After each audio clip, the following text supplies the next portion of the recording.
25% উৎসব ভাতা পায়, সেটা দিয়ে কি তার একটা গরুর কুরবানি দেওয়া যাবে কিনা আমি প্রশ্ন রাখলাম।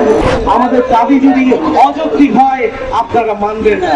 আমি প্রশ্ন রাখলাম, আমাদের যে নিত্য প্রয়োজনীয় দ্রব্যমূল্য এগুলোতে আমাদের সন্তানদের দায়ভার পালনে আমরা অক্ষম।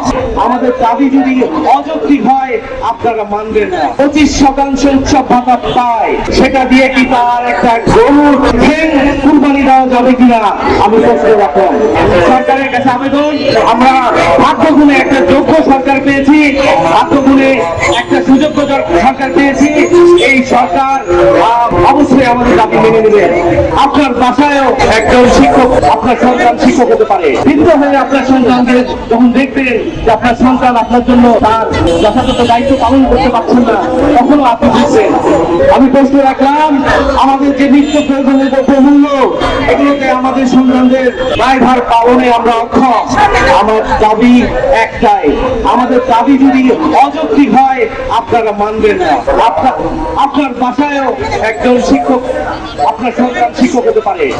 আপনার বৃদ্ধ হয়ে আপনার সন্তানকে যখন দেখবেন যে আপনার সন্তান আপনার জন্য তার যথাযথ দায়িত্ব পালন করতে পারছেন না, তখনও আপনি বুঝছেন।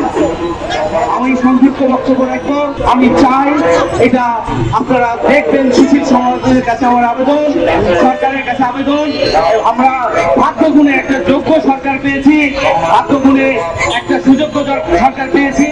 এই সরকার অবশ্যই আমাদের দাবি মেনে নেবে।